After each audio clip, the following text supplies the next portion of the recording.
Hello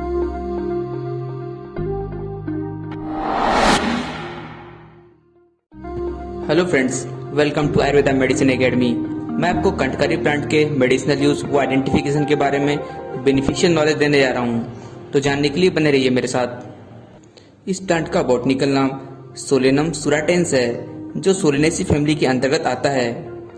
इसे अंग्रेजी में yellow bread night set plant के नाम से जाना जाता है। संस्कृत में इसे कंटकारी, दुष्पर्शा, क्षुद्रा व हिंदी में छोटी कटेरी, भटकटैया, रेंगनी के नाम से जाना जाता है। इसके स्वरूप फॉर्मेट की बात की जाए तो यह बहुवर्षायु, कांटों से युक्त, प्रसरी चूब 1 से 4 फुट के डायमीटर में फैला होता है, जो देखने में साइनिज ग्रीन कलर का होता है। यह संपूर्ण प्लांट कांटों से आवृत होता है। इसके कांटे पीले रंग के, लगभग आधा इंच लंबे और कुछ छोटे होते हैं। इसकी लीव्स 4 से 5 इंच लंबी, 2 से 3 इंच चौड़ी रोमस होती है। इसके फ्लावर्स नील वर्ण के पार्श्विक मंजरियों में 1 से 1.5 इंच डायमीटर के होते हैं। इसके सीड्स छोटे व चिकने होते हैं। इनमें दिसंबर से जून तक पुष्प और फल आते हैं।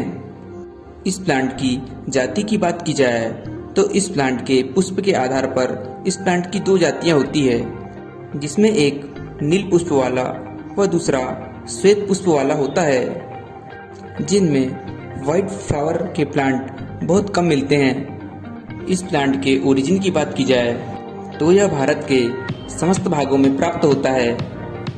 इस प्लांट में प्रेजेंट केमिकल कंपोजिशन की बात की जाए तो इसके पंचांग में फेट, राल युक्त पदार्थ और डायोजेनिन पाया जाता है।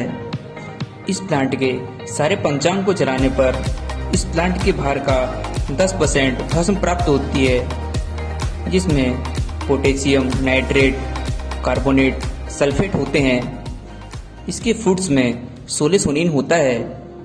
इसके सीड्स में गंध युक्त ग्रीनिश येलो ऑयल प्राप्त होता है। इसके गुण लघु रुक्ष तीक्ष्ण, रस तिक्त कटु, वीर्य उष्ण व विपाक कटु होता है। यह उष्णवीर्य होने से कफवात सामक है। अब हम अपने बॉडी सिस्टम में इसके मेडिसिनल यूज को जाने तो कटु, तिक्त और उष्ण होने से दीपन पाचन तथा तीक्ष्ण होने से क्रमिघ्न वम को नष्ट करता है, तथा जिन रोगियों को कब्ज, कॉन्स्टिपेशन की समस्या है उनके लिए भी यह बेनिफिशियल है। रिप्रोडक्टिव सिस्टम की बात की जाए तो इसके सीड्स फीमेल्स में यूटेरस को कॉन्ट्रैक्ट और सेक्सुअल पावर को इम्प्रूव करते हैं, जिस कारण इसे वाजीकारक भी कहते हैं। व्हाइट फ्लावर वाले कंटकारी प्लांट गर्भ स्थापक है, अर्थात फर्टिलाइज्ड जायगोट को यूटेरस की लेयर में इम्प्लांटेशन को स्टेबल करता है, और जिन फीमेल्स में जायगोट इम्प्लांट होने पर यह फीटस का बार बार एबॉर्ट होता है। सामान्य भाषा में कहे तो बच्चा बार बार गिर जाता है। उन फीमेल्स को संतान सुख की प्राप्ति नहीं होती है। मॉडर्न एस्पेक्ट में देखें तो इसके हार्मोनल रीजन व कोई दूसरे कारण भी हो सकते हैं, जैसे फर्टिलाइजेशन के बाद ओरी में कार्पस ल्यूटियम द्वारा प्रोजेस्टेरोन का सिक्रीशन न होना, या सिक्रीट अगर हो भी रहा है तो बहुत कम मात्रा में हो रहा है, जिस कारण कंज्यूम प्रेगनेंसी बार बार एबॉर्ट होती है। ऐसे पेशेंट्स को 3 से 4 महीने तक प्रोजेस्टेरोन के इंजेक्शन या टेबलेट्स दी जाती है। जब तक प्लेसेंटा अच्छी तरह डेवलप नहीं हो जाता और नॉर्मल हार्मोन का सिक्रीशन स्टार्ट नहीं कर देता है, तब तक यह ट्रीटमेंट डॉक्टर के द्वारा पेशेंट को दिया जाता है। इसमें मैं यही बताना चाह रहा हूँ कि ऐसे पेशेंट्स के लिए यह प्लांट बहुत बेनिफिशियल हो सकता है। रेस्पिरेटरी सिस्टम की बात की जाए तो यह एस्थमेटिक पेशेंट के लिए बहुत बेनिफिशियल है। यह ब्रोंकियल ट्री में हिस्टामिन का सिक्रीशन कराता है, जिस कारण ब्रोंकियल ट्री का पाथ कॉन्ट्रैक्ट हो जाता है। अब यह ब्रोंकियल पाथ सकरा होने से वहां से आने जाने वाली गैसों के प्रेशर के फ्लो को मैनेज किया जा सकता है।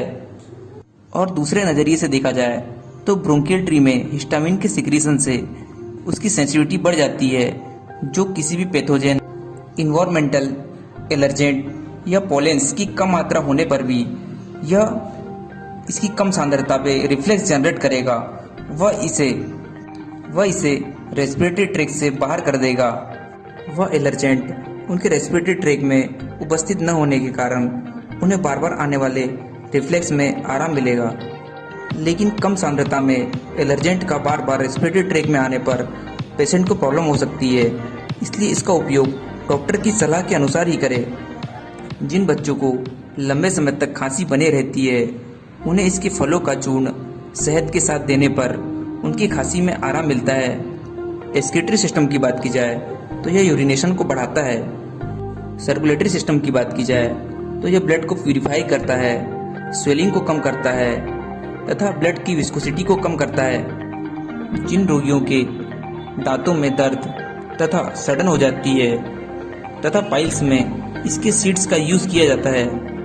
जिन रोगियों को जॉइंट्स में पेन होता है, ऐसे वात विकारों में भी इसका यूज़ किया जाता है।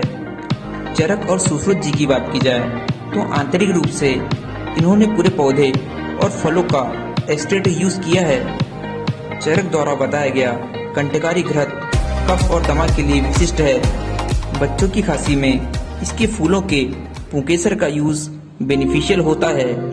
सूजन में इसकी पत्तियों का पेस्ट सूजन तथा दर्द को कम करता है। कई क्षेत्रों में इसके फलों को खाया जाता है। स्थानीय लोगों द्वारा गले के संक्रमण के इलाज में लोग दवाओं के रूप में इसका उपयोग करते हैं। भारत के उड़ीसा राज्य के आदिवासी ग्रामीण लोग मधुमेह के उपचार में इसके फलों का सेवन करते हैं। फ्रेंड्स, मैं उम्मीद करता हूँ कि मेरे द्वारा दी गई नॉलेज आपके लिए बहुत बेनिफिशियल होगी। अगर आपको जानकारी अच्छी लगी हो और आप ऐसी जानकारी से हमेशा जुड़े रहना चाहते हैं तो इस वीडियो को लाइक व चैनल को सब्सक्राइब करें। व इससे रिलेटेड आपका कोई डाउट हो तो प्लीज़ कमेंट करें। Thank you for watching. फिर मिलते हैं नए प्लांट व नई जानकारी के साथ। आज के लिए बस इतना ही। Thank you.